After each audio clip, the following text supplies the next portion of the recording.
it's, you know, Ukraine, you started this war by what? Looking like a snack? Is that what it is? You just looked too submissive and breedable. You looked too much. Ukraine, you look too flat. Your lands were too flat, where the only thing that can stop a bullet is a human body. Ukraine.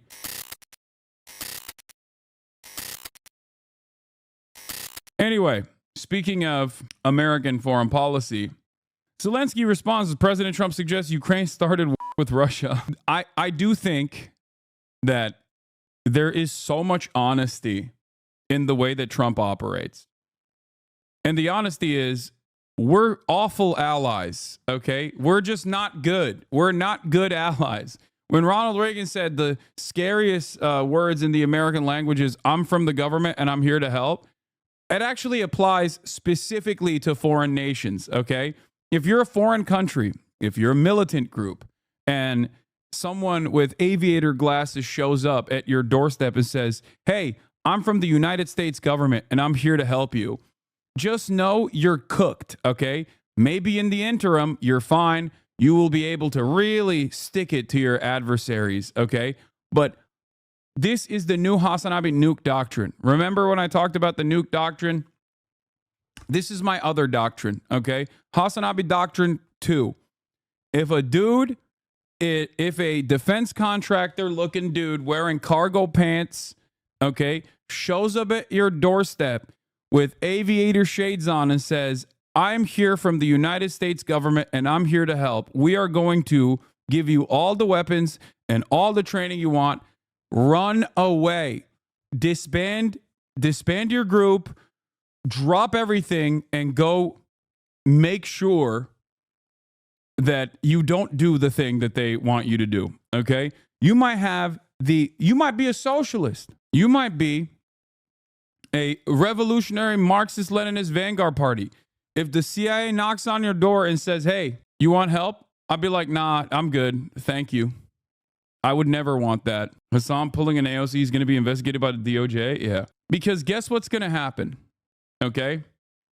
A lot of death and a lot of destruction.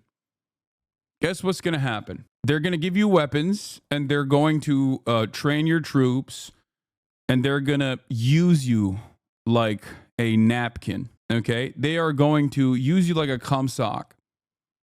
You're going to be discarded like a tenga outside of a Japanese love hotel, okay? That is what's going to inevitably happen to you.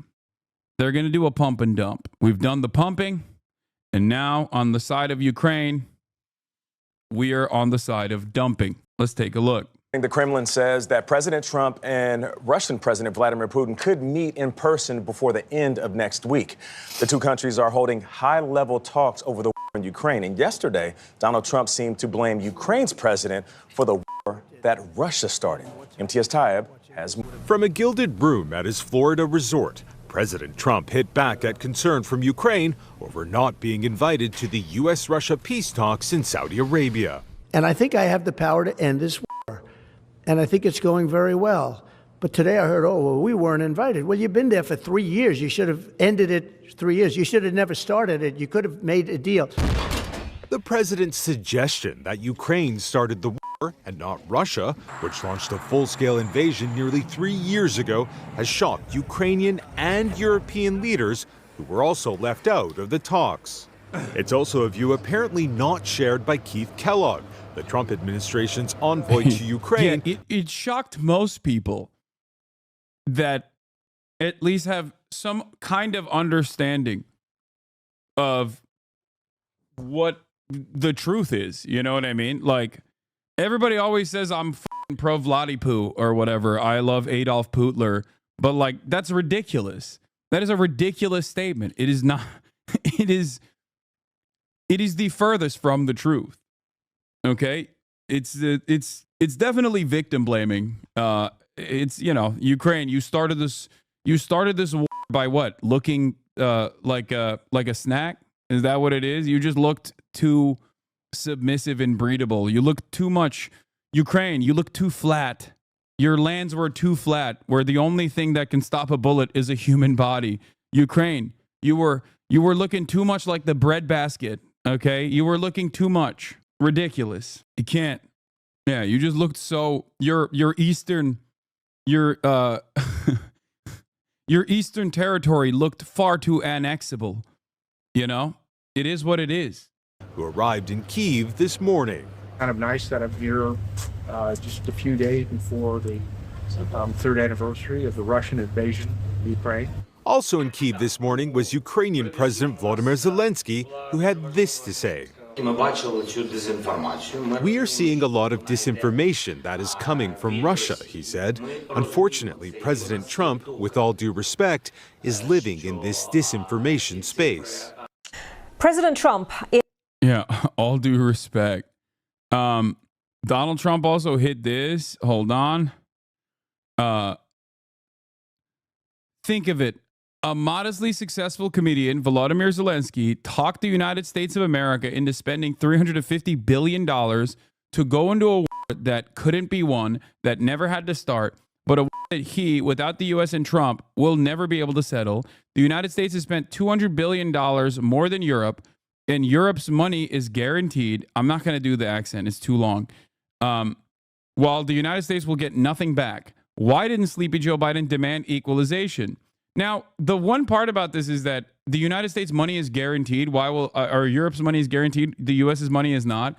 Is a really silly thing, because you see, the way things work in the United States of America is not that we get money back in the form of in any sort of like money back for the government.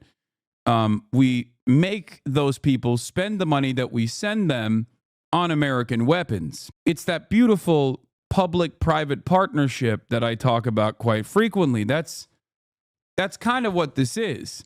So, yeah, it's not necessarily coming back to government coffers. It's just directly funding the military-industrial complex. We first fund the military-industrial complex with obviously taxpayer dollars, so they can do that R&D. They can do they can find the most lethal, the most lethal version of the equipment that we have.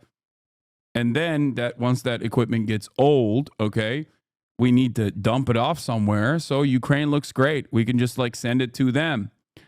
So we send them money, okay, and then that money then gets recycled back into the military-industrial complex because they're purchasing our weapons with that money. Basically, what I'm saying is, in every aspect of the federal government, the government never actually works as a quote-unquote business. It just works as a placeholder for funds that you can give to corporations, both on the production side, but then also simultaneously on the purchasing side, and then also simultaneously when our allies purchase it as well. That's just kind of how it works. So, of course, Ukraine wasn't giving the American government any money. It was just giving American corporations money. Anyway, what the f*** is that blast off meme? How dare you? I'm sorry. You said those words, and they are now a part of the literary history. So it is what it is, you know? I saw the current unfolding events 3 years ago. It's so sad that time and time again, countries agree to be U.S. pawns, only be thrown under the bus as they always are. Yes, it's going to be in the Library of Congress forever. Aliens would probably find it in our nuke tomb world one day. Yes, they won't understand it though. RFK has mentioned the exact same thing you just mentioned. Yeah, ask RFK how he thinks about that when it comes to our allegiance to Israel though, and you will understand that he is not an honest broker. Okay. Anyway, let's continue. So. Is Donald Trump a little heavy-handed? Yeah, he's out of his mind in the way that he talks about Ukraine. And I think there are two different factors here at play. I think one of the factors is that he obviously likes Vladimir Putin. He likes, authoritarian strongmen. That much is clear. He literally likes Xi Jinping. I don't even think that's a bad thing, but he likes him, He's terrified of the Chinese menace, but he does personally like Xi Jinping. He's like, he's a strong guy. He runs the country. He runs a tight ship, right? And the same goes for Vladimir Putin. And he's also very malleable, very persuadable by people who will flatter him. Okay? So I think that part of the reason why he's really hamming up this Ukraine stuff and really attacking Ukraine in the most Trumpian ways possible by basically lying about Ukraine's involvement or claiming that Ukraine brought this about on their own with no American involvement whatsoever, by the way. That's the grossest part about this, you know? That's the grossest aspect of this is just like, imagine being America and goading Ukraine over and over again and being like, see, yeah, we'll give you weapons. We'll give you permanent defense. Don't worry. Maybe we'll even let you into NATO. And then turning around and being like, you guys suck. You're the reason why you got invaded. You actually were looking submissive and breedable. It's your fault. Also, your leadership is ass. He is a comedian and a shitty one at that. Like, that's crazy. I mean, that is U.S. foreign policy to a T, but you're not supposed to openly say it like this. You know what I mean? It's because Ukraine represents democracy. Okay, I wouldn't go that far. All right, calm down. I mean, okay, let's relax a bit. Okay, let's dial it back. Anyway, having said that, if you want to know if you want to know what I think, what my assumption is here, like I think he loves Vladimir Putin. He like unironically thinks Vladimir Putin is a cool guy, and I think this is Putin's doing for the most part. I think Putin is like basically telling him like Ukraine can't be a part of the talks because Ukraine coming into the talks is symbolic. Okay? Like Ukraine doesn't really have a say in what happens in Ukraine, ironically enough, but optically, you're not supposed to completely cut them out of the equation. Okay? That's ridiculous. You're not supposed to cut the European counterparts out of the equation optically either. You know, even though they also don't necessarily have a real say in this process. But the fact that Trump did that is, I think, a W for Vladimir Putin. And I think he's doing that for Putin specifically. Okay? Now, the other side of it is that Trump is a petty bitch. And I think maybe he just hates Ukraine for not giving him blackmail against Joe Biden, which caused him to lose the election. Like in his mind, he probably thinks like if Ukraine gave me blackmail and you know fake nonsense about like Hunter Biden and his involvement with Burisma and how it actually was directly connected to Joe Biden, then that would have caused him to win the election. It would have been a bombshell, and that is something that they didn't do for him, and then it led to him getting impeached. The perfect phone call, if you remember, and I think that also plays a role.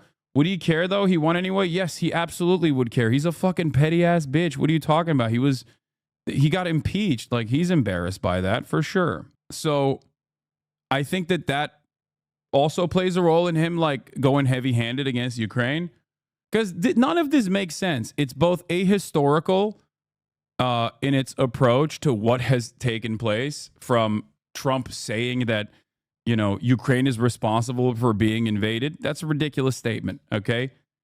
If we are going to talk about like outside influences or like what also might have played somewhat of a role in Russia engaging in this insane act of invading Ukraine, America would be more responsible than Ukraine, okay? It's ridiculous. You're a dumbass for saying this, and you're a horrible monster, but everybody knows that. So yeah, like Ukraine is not responsible for being invaded. All right, I can't believe I keep saying this very obvious thing that seemingly is not so obvious. No, saying Euromaidan or anything like that, that's ridiculous. Okay, you are ridiculous if you think that Ukraine itself is responsible for Russia invading Ukraine. You're ridiculous. At most, you should recognize that it is American and Western influence that gave Ukraine the bandwidth to be able to operate in a more militant capacity. If you want to say that, anyway, bro, I'm losing IQ watching these stream. Question mark? Arab money. All right, let's continue with this insane rambling. Why didn't Sleepy Joe Biden demand equalization? In that this war is far more important to Europe than it is to us. We have a big, beautiful ocean of separation. On top of this, Zelensky admits that half of the money we sent him is missing. He refuses to have elections, is very low in Ukrainian polls, and the only thing he was good at was playing Biden like a fiddle. A dictator without elections, Zelensky better move fast or he is not going to have a country left. In the meantime, we are successfully negotiating an end to the war with Russia, something all admit only Trump and the Trump administration can do. Biden never tried, Europe has failed to bring peace, and Zelensky probably wants to keep the gravy train going. I love Ukraine, but Zelensky has done a terrible job. His country is shattered and millions have unnecessarily died, and so it continues. Zelensky isn't a good person, point blank. Yeah, I don't care. Like, what do you mean? Okay, sure.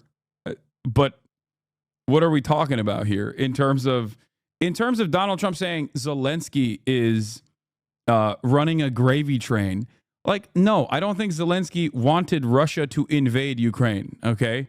I don't think Zelensky is all that responsible for Russia invading Ukraine. I think that's ridiculous to state. I think this is an abdication of a lot of American responsibility from the equation. We did it, okay? Russia did it, number one, first and foremost, okay? And then we took advantage of the situation. We goaded them, and then we took advantage of the situation, and we made out like fucking bandits. And Donald Trump is now turning around and being like, yeah, it was your fault all along. It's bullshit, okay? And the faster people understand that reality, the better things will be. I think if you're Zelensky, it's infinitely better for you not to be fucking invaded by Russia as you pick apart, make some contracts, offer some of these state sectors to foreign capital without being invaded by Russia. People are not dying. You get to make a pretty penny on the side, offshore a bunch of the ill-gotten gains, and you're fine. You're good. You're in a much better position overall than constantly being constantly in fear that you might be assassinated by a far-right nationalist inside of the country, or assassinated by Vladimir Putin, or a drone strike. You know what I mean? Zelensky very famously, the day before the invasion, said that he didn't believe Russia would invade Ukraine. I feel like if he wanted the invasion, he would have been way more hawkish. But hey, what do I know? I know. But make no mistake, okay?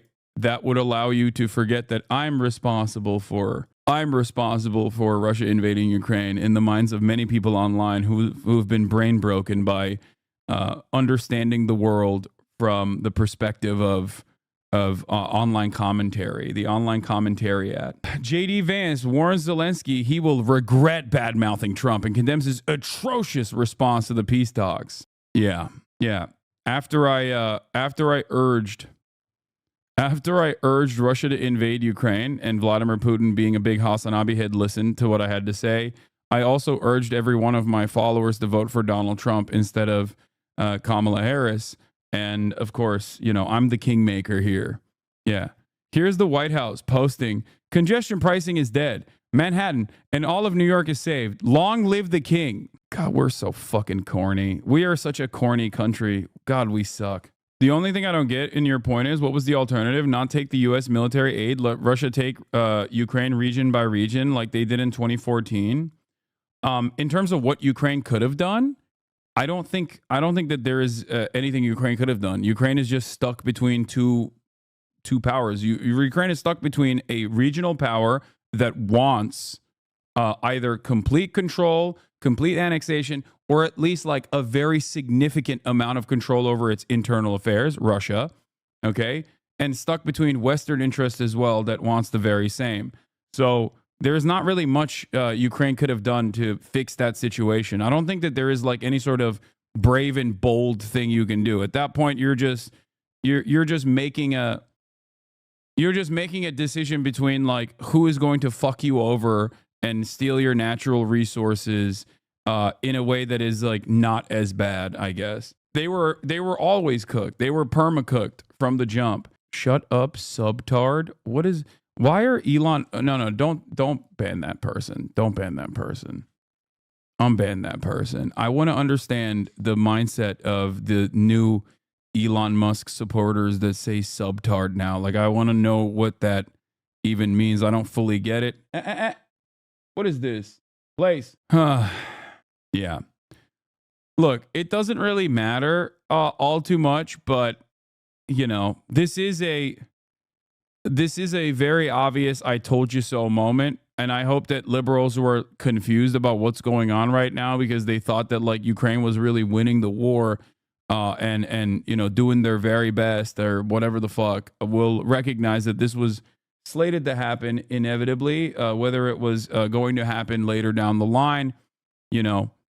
Where there would be a negotiated extraction of natural resources that made everybody feel like Ukraine was also a part of the bargain in a more hush-hush style way, in a more covert way, or whether it would happen in this bouldering, bumbling buffoon style way that Donald Trump likes to delegate, likes to control the situation. It ultimately doesn't change the reality for Ukraine. Here's OSINT Defender. This might be the most brain-dead statement I've ever seen be made by sitting U.S. president. Well, don't worry. Donald Trump will shock you. He will come out with even more brain-dead statements, probably even today or maybe tomorrow. Who's to say? Calling Zelensky a dictator while someone like Putin has been in power for now 25 years is some next-level stupidity. This is the president of the United States on one of his official accounts spouting Russian propaganda and straight up lying about the situation in Ukraine. Yeah, wow, it's shocking. American presidents never actively lie about foreign policy. That's why Biden was so honest whenever he talked about, you know, things like the beheaded babies. When he was talking about the Hamas beheaded babies and then lit them on fire, he was being so honest about American foreign policy. Anyway, let's get back to Trump calls Zelensky a dictator as he hits back at disinformation criticism. In the last few moments has slammed Ukraine's President Zelensky as a dictator without elections. In the past few minutes, he has posted this on his Truth Social platform. Let me just take you through some of the detail. Quite a lengthy post, as you can see there. He says that President Don't act like this is comparable to previous American hegemony. This is basically America saying, fuck you all, we're conquering the world. No. America has always had a fuck you all, we're conquering the world approach. The only difference is they at least had the decency to lie about it. They had the decency to make it seemingly more covert. What do you mean? What point in time has America not conquered the world? Yeah, they're saying the quiet part out loud, which I do think will have repercussions, mind you. Like, I definitely think that this will have negative repercussions. Saying the quiet part out loud basically makes it impossible for the rest of the globe to look at the situation and go, okay, maybe they're still the world police and it's good, okay? No, they're saying it's in your face, we're doing it. And it's interesting that they're saying we're doing it and it's in your face. No more diplomacy, no more soft power initiatives, no more covertly stealing resources, no more debt trappings. We're just going to come in and we're just going to take it. It's basically one step removed from old school colonial shit, okay? Western superpowers used to just come in and be like, you're going to do trade whether you like it or not. And the people would be like, we don't want to do it. And they'd be like, we're going to kill you, okay? That process, they would dominate the colonies and inevitably, slowly but surely, by way of like the religious apparatus and whatnot, overtake these other countries, whether they were a regional power on their own or whether they were not as developed as the Western world was at the time. We did that in perpetuity. And in that process, we would kill a bunch of people. We would enslave a bunch of people. Okay. It was really bad. And then the world became more advanced. The world powers decided, oh, let's do the same thing, but also make it seem a little bit better, make it seem a little bit more modernized and more decent and more moral. So what do? They engaged in imperialism. Instead of directly going, and they still did direct boots on the ground military warfare and things like that, but they decided to do things in a more covert fashion through espionage, through soft power initiatives, through diplomacy, through security contracts.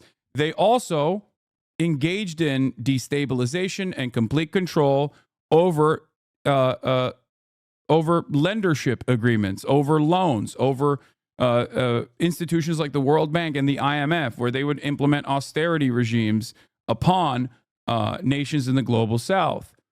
Donald Trump recognizes that America's position as the top cop and the superpower, the hegemonic superpower, is waning. Donald Trump recognizes that reality and has decided that instead of holding on to the old hat ways of doing things, instead of holding on to like this notion that America is actually ultimately a force for good, okay, has decided to say the quiet part out loud, possibly because he's not very intelligent, I don't know, or possibly because he recognizes that there's not really a lot of counters that you can, there's not really anything you can do against America if it chooses to do something.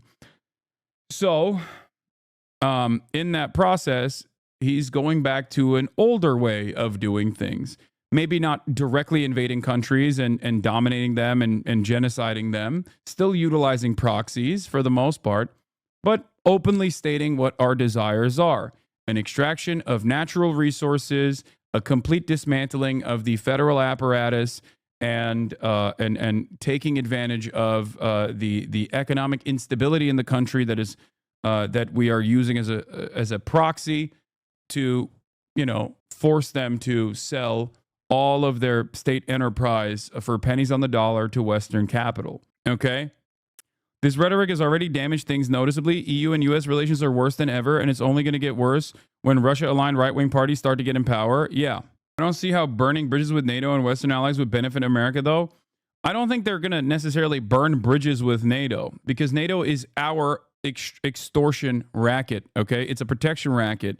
We utilize NATO in a way that benefits the military-industrial complex. NATO is America, and America is NATO.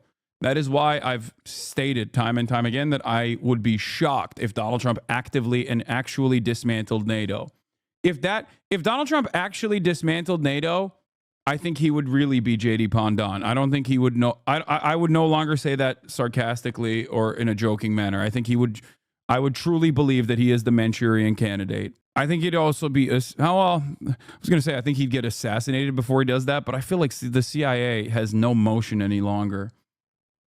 So you can say Trump is not saying the quiet part. You can't say Trump is not saying the quiet part out loud and still wanting American hegemony. He's just favoring Putin for his private profit, presumably. The softer approach was only possible because of the previous horrific hard approach. Since they already had the colonial apparatus, all they had to do was throw crumbs in the open while stealing the bread under the table. The facade seems to be waning in the moment. Anyway, let's get back to this. Zelensky refuses to have elections, is very low in Ukrainian polls. He's claiming that President Zelensky has about a 4% rating. Polls suggest it's 57%. He goes on, the only thing he was good at was New Trump administration orders Pentagon a plan for sweeping budget cuts, slashing 8% from the defense budget in each of the next 5 years, per memo obtained by Washington Post. Unlike USA, DOD has a massive budget, $850 billion a year, and is backed by powerful lobbyists and lawmakers. Yeah, I think that if they were to demand that the DOD cut 8% of the military budget, do you know where I think the proposed cuts would actually come from? VA, housing, and all of the other things that are supposed to take care of the veterans once they're already, bruised and broken. I don't think that they would actually be like, oh yeah, we got to cut 8% of the budget from, procurement strategies and acquisition, weapons acquisition. That's not happening. There's always room for budget cuts when it comes to healthcare. Okay, never forget. Was playing Biden like a fiddle. Zelensky, a dictator without elections. Zelensky better move fast or he is not going to have a country left.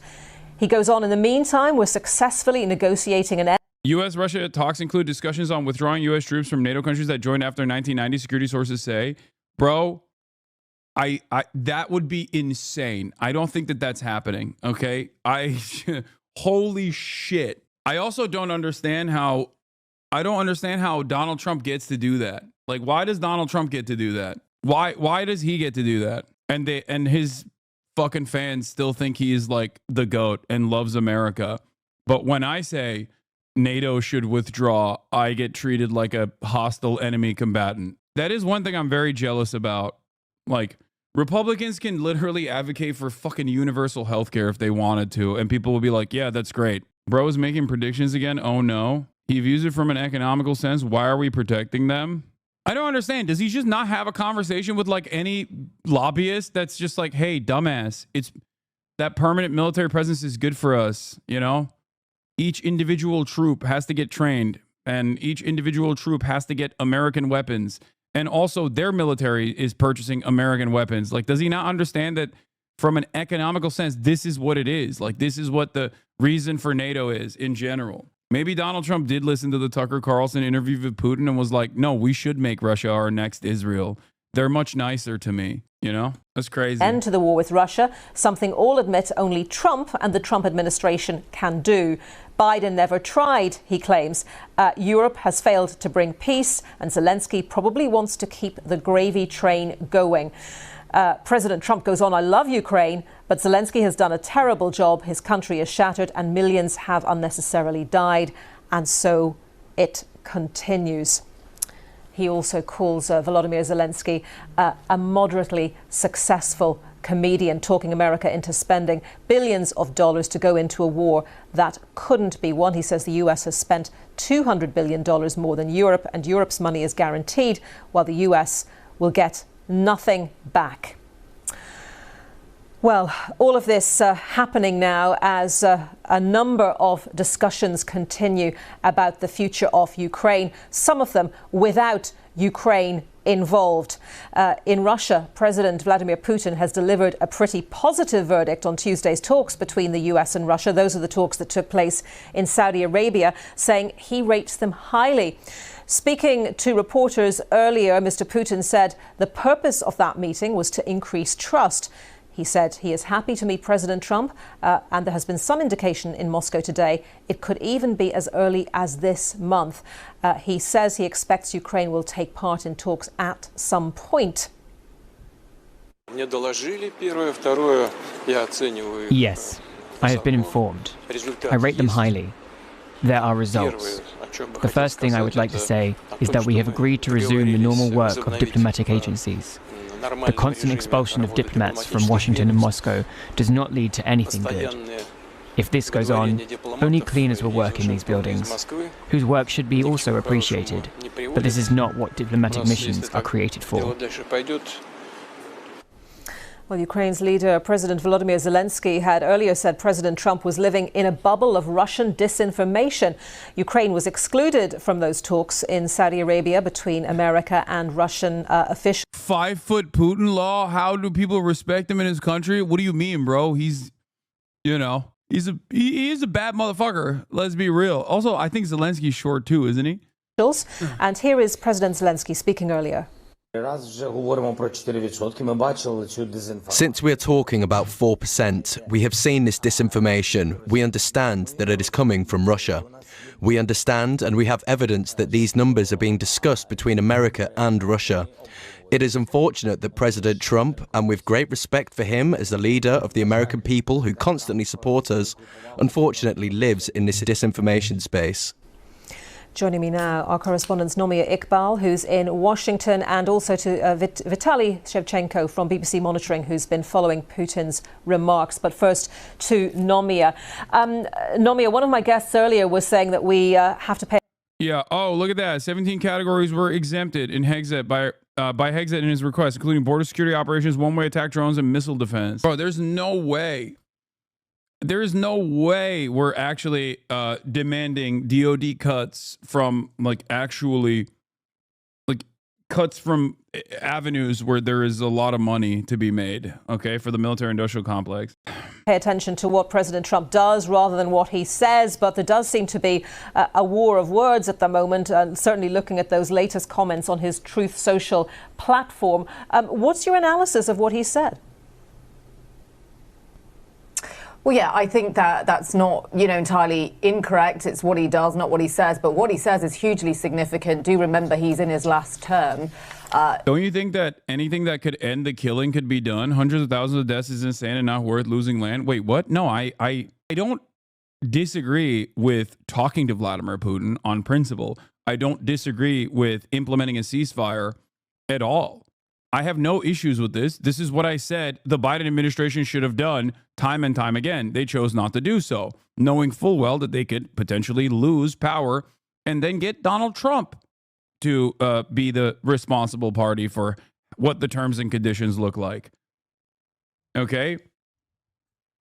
I also am admitting that Donald Trump is simply optically doing something that is messed up. But technically what he is doing in terms of like directly going to Russia and cutting Ukraine out of the conversation is not even remotely surprising. That was always the reality, right? Like that the idea that Ukrainian autonomy in this process plays a significant role is a lie told by American media every step of the way. That's all that it was. That's all that it ever was. Does that make sense? Italy is considering a withdrawal, apparently with a recommendation for NATO to return to its 1997 borders. Am I wrong at this take? This is also the fault of the EU leaders only just waking up now and just being reactive. EU also dragged its feet in letting Ukraine into EU, not that it would have stopped Putin from invading. How do you know this and still blame Russia? Because at the end of the day, Russia still invaded Ukraine and gave America an endless amount of opportunity. Okay? Like, even from the perspective, even if you were thinking like, oh, I'm pro-Russia or whatever, it's still a fucking major mistake. What are you talking about? Look at the pipelines. They're blown up. Your entry point into the EU marketplace for energy is gone. America literally shut that shit down and is now forcibly selling its own natural gas to the EU, being like, hey, you can't trust these guys. You have to trust us instead. What are you talking about? 2 countries join NATO. Ultimately, it's not that significant. They're not like exactly massive militaries or whatever, but still, they had a neutrality, like a handshake neutrality agreement, and now they're a part of NATO. The neutrality is cast aside. Virtually everyone that is under the umbrella of the American, virtually every nation all around the world that is under the American security blanket now is terrified, truly terrified, okay? They're truly terrified of like global instability because they see Vladimir Putin as a spoiler, as someone who is basically ruining the bounty and the seeming peace in the first world that American hegemony has brought forward. All of that is great for the United States of America. We're so far removed from the consequences, and we get to reap the rewards. OMG, you sound so brain dead. And who did that? The U.S. blew them up. OMG, you sound so brain dead. This is just straightforward what has happened thus far. I'm not giving you speculation. I'm just explaining to you who gets to win the most in this process. Like, it might come across like a victory to many of you that are in the camp of like, fuck America unconditionally, right? That you might look at this and be like, well, Vladimir Putin actually set out to undermine American hegemony and succeeded. Okay, but at what cost? That's it. And in that process, he's brought about a wave. He's accelerated the wave of right-wing reactionaries and nationalists that have been able to take advantage of the inflationary crisis and the instability caused in this moment to gain more momentum, gain more popularity. If you think that this is good for the planet, if you think that all of this stuff is going to be good for the future of this planet, you're wrong. That's it. In office. But look, I don't think anyone was under the illusion that things were going to be under President Trump as they were under President Biden when it comes to Ukraine. His comments are still pretty extraordinary. They're very long, but the fact that it's important to sort of first of all stress that Kyiv last held an election in 2019. Wait, so you're not pro-Russia, Sag? Yeah, shocked to find out that I am not pro. I'm not pro-Vladimir Putin. Has been unable to stage another one since Russia's invasion in early 2022. But saying he's a dictator without elections is quite extraordinary, because I don't really use about the Russian President Vladimir Putin. In fact, I think that's something that has stood out with Donald Trump again. It was similar to his first term. He seems to criticize everyone but Putin. I mean, last week, Mr. Trump had accused President Joe Biden of starting the war in Ukraine. He wants to have this closer alignment to Russia. I think there was always an expectation that he was going to say something. He's in Miami at the moment on a business meeting, but it's. I'm a longtime follower of yours, but man, I hate this take about retreating NATO troops from Eastern Europe. You do realize many of us live here, right? You Americans made us so dependent on your troops being here in the face of an imperialist Russia. You can't just fuck off now and throw us to the wolves without a plan to guarantee our safety. That should have been done a long time ago. Not now with the Russian threat looming. No, I understand that. I just don't think it's going to happen. I still don't think it's going to happen. And if it did, I would be shocked. Like, you know how we talk about, at the end of the day, you know how we talk about like, oh, Russia will never, move past the positions, or won't be able to physically move past the positions that they've already acquired in Ukrainian territory and like go into Poland or whatever. You fucking retreat troops. I don't know. That's a very different dynamic. And I match up my expectations of world powers or regional powers with what their track record looks like. If you were to say this about China, I would have a different opinion. Russia is not China. Okay? Russia has shown time and time again that it does have, just like Turkey, but Turkey does it under the auspices of NATO, so no one really fucking makes a big stink about it in the Western world. But Russia, as a foreign adversary, behaves in a similar fashion to how Turkey behaves in terms of like its own regional politics. As in, they are not shy about using hostile military incursions. Okay? Or as a regional power, they're not shy about destabilization, using, the ethnic Russian groups that already exist within these countries to say like, oh, we have a real liberatory reason for being here. We have an emancipatory reason for being here. That is certainly something that Russia is not shy about doing. So who knows?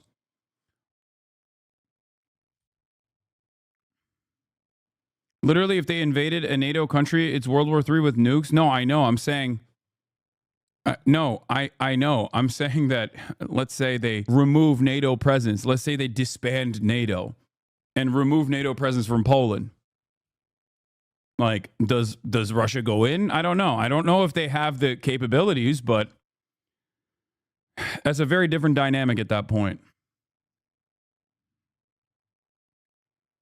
I just don't think that, especially post the invasion of Ukraine, I don't think that it's appropriate for me to say, no, Russia would just handle things with economic influence.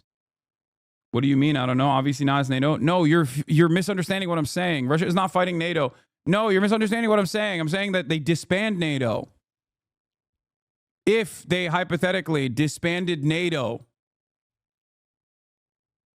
you're mishearing the point I'm making. Obviously not currently. Why do people not hear the words that are coming out of my mouth? Oh my God. Oh my God. NATO isn't disbanding. Might be. I just tuned in. No, I was talking about the hypothetical that is being presented right now by Donald Trump. I don't think that NATO is being disbanded either. I'm simply stating, what the fuck? NATO is disbanding? I just tuned in. Fuck you, Hasan.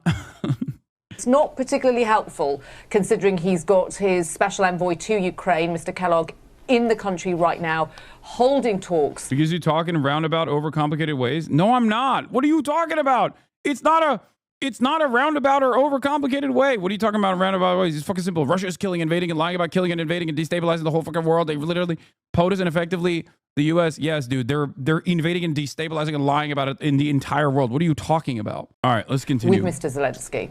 Yes, Keith Kellogg, who says his mission there is to Ukraine's concerns. So a bit of a mismatch between that and what President Trump is saying. What sort of reaction are you getting there in the US? Probably not to these latest comments. They've only just happened. But what kind of reaction are you seeing there in the US, especially among Republican politicians, to the way President Trump is handling this? Well, the aid that has been sent to Ukraine so far was passed by Congress, so there is bipartisan support for helping Ukraine. There will certainly be Republicans who are uneasy with what Donald Trump is saying, but in terms of them actually saying anything publicly, is probably going to be a bit of a stretch. The party is incredibly loyal to Donald Trump, even more so now. Democrats, on the other hand, of course, they very different. They have been alarmed by what Mr. Trump said in regards to blaming Mr. Zelensky for the war. Senator Chris Murphy for Connecticut, he serves on the Foreign Relations Committee.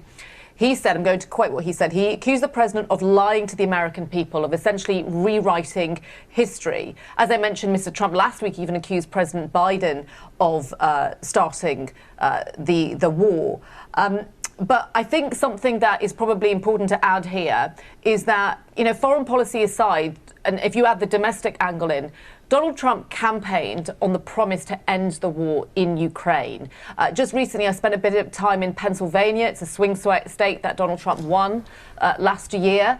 And, you know, for a lot of the voters that I spoke to, those who were for Trump, those who were against, there was some overlap in terms of Ukraine, most of them saying that they didn't think that the US should continue being involved in Ukraine. So Donald Trump, as far as he's concerned, he's delivering on a campaign promise. But of course, this reset of relations with Moscow, the concern for Ukraine and Europe is that it might come at a huge cost for Ukraine.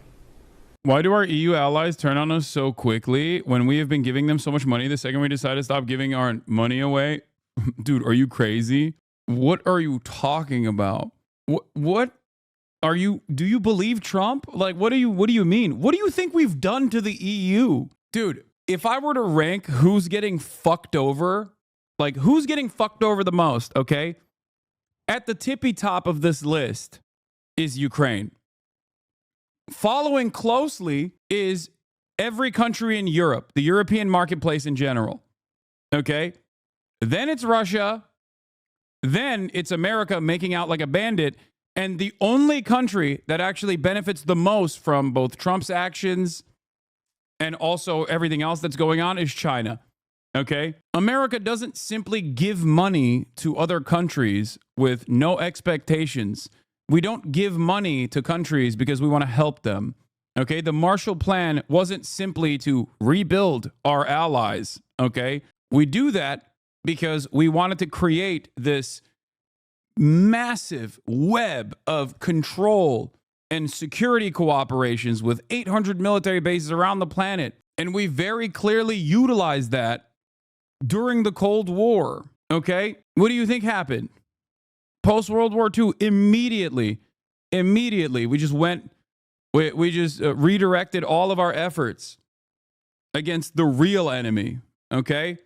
And we used Nazis in the process to attack our real enemy, the USSR, the influence of communism and socialism. And after the past 3 decades of complete dominance and neoliberalism, it's basically becoming a self-inflicted wound at this point as contradictions worsen, as our parasitic owners of capital demand more and more profit year over year. It's getting to a point where it's becoming unsustainable due to the successes that America had. It's getting to the point where it's unsustainable due to the success of capitalism. Because capitalism, if left to its own devices, is inevitably going to collapse, no matter what. It was great in terms of moving America and the rest of the planet into the industrial world, okay? It was certainly an advancement in comparison to feudalism, okay? For sure. Make no mistake. Liberalism brought a lot more social prosperity if you are inside of the countries that were able to benefit from it, okay? Countries outside of the periphery, of course, were consistently dominated, and they rarely got to see the bounties of liberalism and whatnot. But without any sort of ideological opposition, capitalism is destined to fail. And we're here. We're there right now. And when capitalism is in crisis, as it was in the 20s and 30s as well, fascism is seen by capital owners as a way to restore order and to make sure that we continue maintaining the pre-existing hierarchical constructs. Rich people at the top, the rest at the bottom, toiling away endlessly. A whole nothing burger will come out of this. Chill out. Yeah, look, the nothing ever happens, guys. Still hold on to this idea that it's a more annoying way of doing the Fukuyama like history, the end of history memes. Okay, it's just like a modernized version of that. Things are always happening. It's just not happening to you directly. Okay, because the entire system is designed in a way that is supposed to make you feel like nothing bad ever happens to you. And in many respects, in comparison to like, I don't know, someone living in Iraq, yeah, things are not happening to you directly.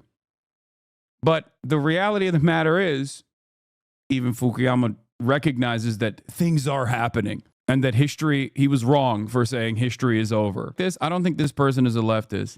There are plenty of people that come into this community, plenty of liberals that come into this community as well. 100% of nothing ever happens, guys, are comfy Dordashian mommy boys whose lives are too good. Okay, that's kind of me too, to be fair. But also, at the same time, I am not a nothing ever happens guy. At least I do recognize that things are happening all the time at a rapid clip. But I am also a Dordashian mama's boy. Okay, Nomiya, thank you very much. Let's bring in Vitaly Shevchenko from BBC Monitoring. And Vitaly, looking at what President Trump has just said, what he's been saying in recent days, and what President Putin has been saying, are you seeing any kind of mirroring in the language of the two men? Well, Anita, it's so tempting to speak about what is going on, what they're saying in superlatives and epithets. It's truly extraordinary. The Russian and American positions on Ukraine specifically, they're almost perfectly aligned. First, we heard from Pete Hegseth, the Defense Secretary, say that NATO membership for Ukraine ruled out, getting territories back ruled out.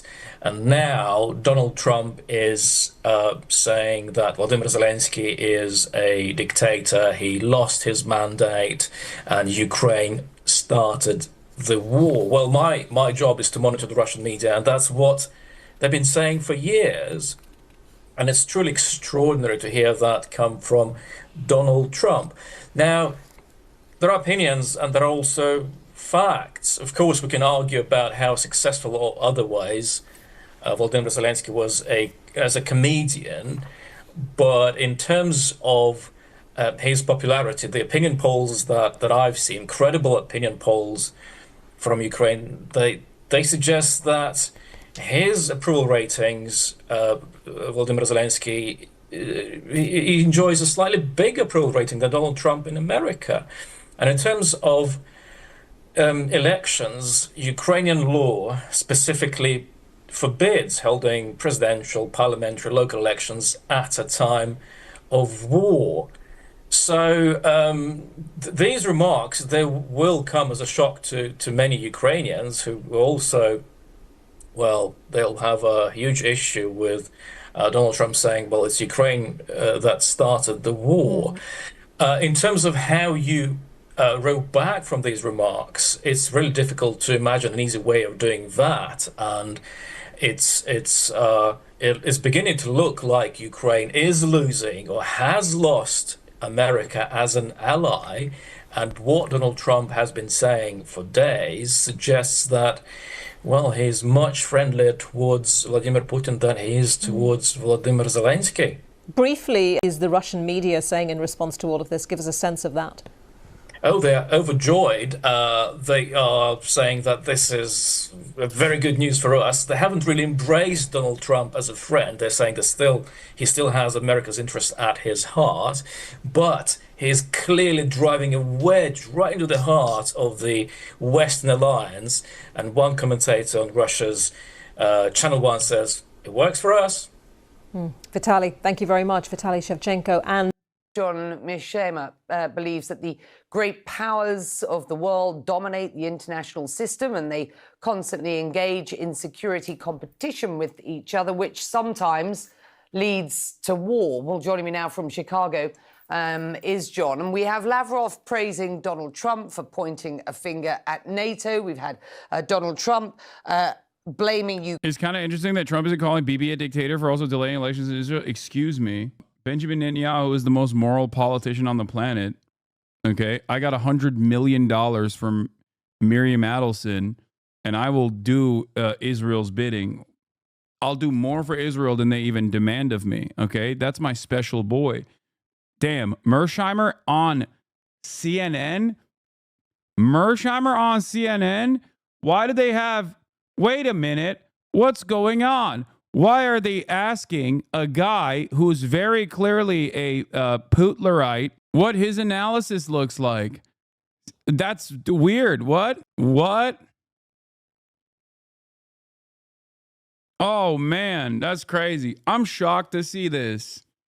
I'm shocked to see Mersheimer on CNN. I'm also shocked that America would betray Ukraine. I thought that America had honest intentions in defending Ukraine and always cared about Ukrainian autonomy. I thought that that was what was going on this entire time. I thought America had good ambitions, emancipatory ambitions in Ukraine.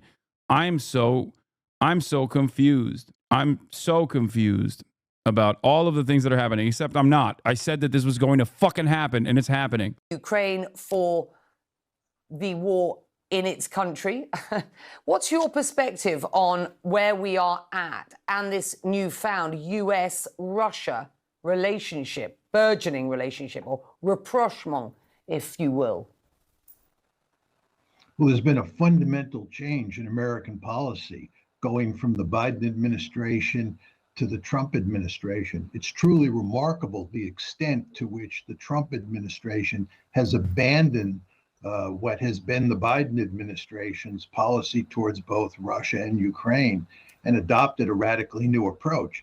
And now what you have is a situation where it sounds like the Europeans who talk like the Biden administration are operating on a different planet than the one that the Trump administration is operating on. And we're all... Okay, me and Mersheimer have the same glasses, by the way, not the ones I'm wearing today, which is pretty crazy. All this leads doesn't appear to be good. Well, you could argue that the Biden approach wasn't working, that the conflict continues nearly 3 years in, and we were well aware that Donald Trump was anxious to see an end to this war. In fact, he said he could finish it in the first 24 hours of his presidency. Well, that clearly hasn't happened. But his US envoy to Ukraine and Russia, Keith Kellogg, is in Kyiv today. This is what he said when he arrived in Kyiv. Have a listen. Same hair. We're both the same age.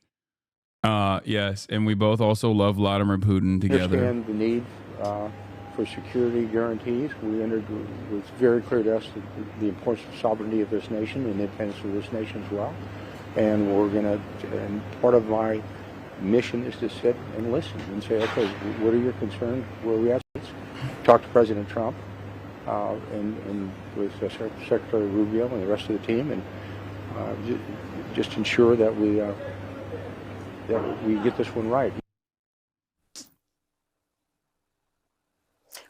That is a very much less bombastic sort of attitude or atmosphere that Keith Kellogg brings to Kyiv from President Trump than that which we've heard from the president himself.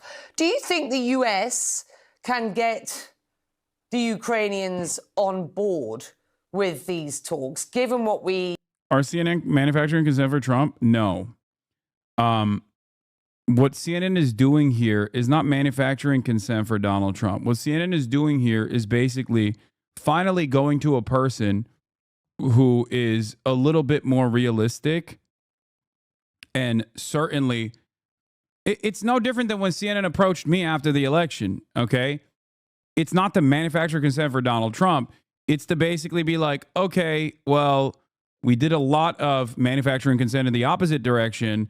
And now, you know, here, we'll give you your flowers. That's basically the same thing that's happening here with Mersheimer. It's an opportunity for someone it's an opportunity for them to basically try to describe to their audience like what has been happening as opposed to what they've been saying all along.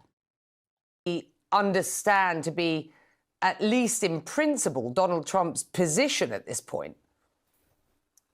Just to be very clear, Keith Kellogg is not an important player. He's not reflecting what is the policy. Pete Hegseth, the Secretary of Defense, laid out what is NATO policy in Brussels on February. I don't even think Pete Hegseth is a player. He's a mouthpiece, for the record. I don't think that Pete Hegseth is like an individual, like a Pete Hegseth is not autonomously deciding any of the shit, okay? February 12th, that's last week. And he made it very clear there's not going to be an American security guarantee. And if there's a security guarantee, it's going to come from the Europeans. And Zelensky himself has said that a security guarantee without the United States is not a meaningful security guarantee. All of this is to say there's going to be no security guarantee for Ukraine. What the Russians want is they want a truly neutral Ukraine. And the only way you get a truly neutral Ukraine is where there is no NATO security guarantee, whether it's with or without the United States. So that's the basic fact of life that the Ukrainians have to face up to. Are they going to be happy about that? Absolutely not. The question is, can the Trump administration get the Ukrainians to accept the deal that they're now in the process of cutting with the Russians? And that is the question. Do you believe that that is likely? Well, let me just tell you what I think the deal looks like. I think there are three key ingredients in the deal. There are a number of other ingredients, but the three key ones are, first of all, the West and Ukraine has to accept the fact that Russia has annexed 4 Ukrainian oblasts plus Crimea. The West and Ukraine have to accept that. That's number one. Number two, Ukraine has to be a genuinely neutral country. There can be no security ties with the West. And number three, Ukraine has to be substantially demilitarized so that it does not have much military capability, because the Russians don't want Ukraine to be a threat to Russia. Those are the three key ingredients, in my opinion, of the deal. And it appears from the body language and the language. I don't know if I don't think that will. I don't know if America will be down to do that. Even like that's you know, you might as well just give Ukraine to Russia at that point. Like that is, yeah, you might as well be like, all right, it's Ukraine actually means the Ukraine, which actually means the border, as in the border of the Russian Empire at that point. Which I think. How can the aggressors feel threatened? No, what he's talking about in that regard is Western influence over Ukraine, Ukrainian industry, Ukrainian politics, and specifically a dangling of a NATO membership. Dangling a Ukrainian NATO membership is a genuine threat to Russian sovereignty in the region. That much is true. This does not mean that Russia is correct in invading Ukraine. They still, I think, made a major misstep. To be fair, however, I will admit, maybe you can call me a liberal all day, every day, but if they were to do all of these things, if they were to force Ukraine to demilitarize and all this shit, okay, they were never going to be in NATO. That's one thing. But if there's no like security assurances or security cooperation and they like actively demilitarize Ukraine, first of all, it's never going to happen. They're always going to do they're always going to do insurgency. Okay. That I think would be that is probably the worst outcome for Ukraine. Like genuinely the worst outcome for Ukraine.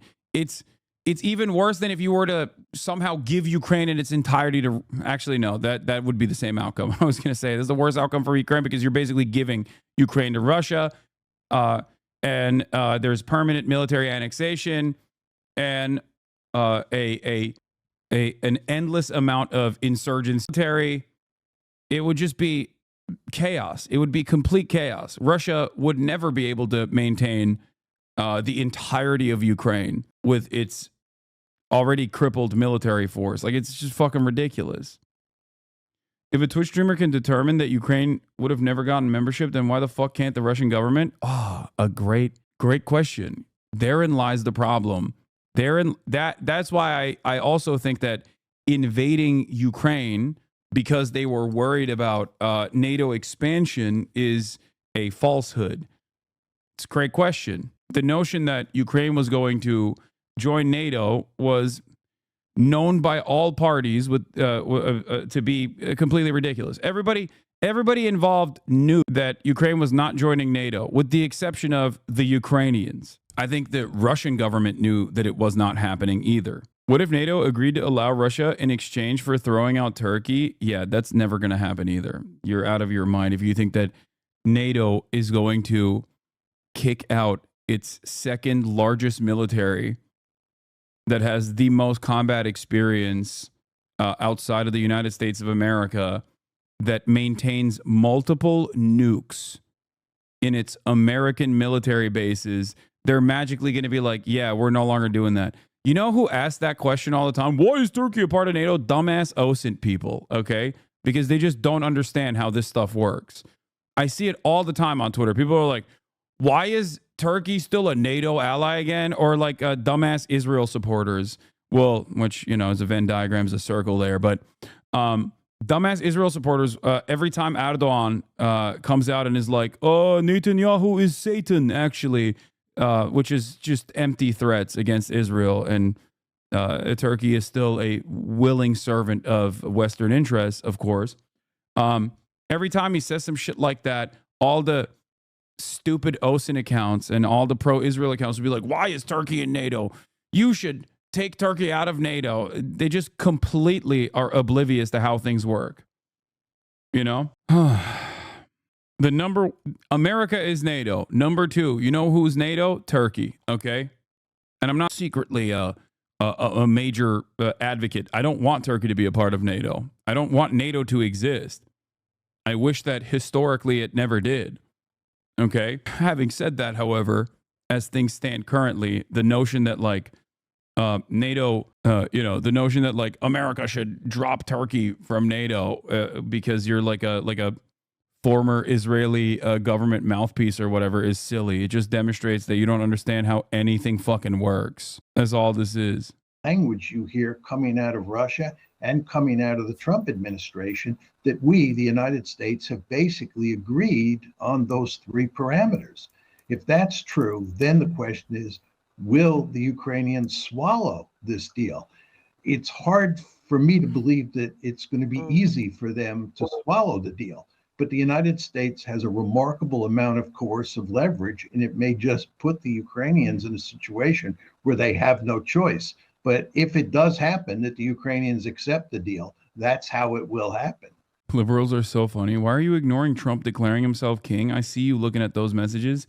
Yeah, I'm secretly hiding the truth. Yeah, dude, I know. Trump is the king now. He declared it with a White House post with the shittiest AI.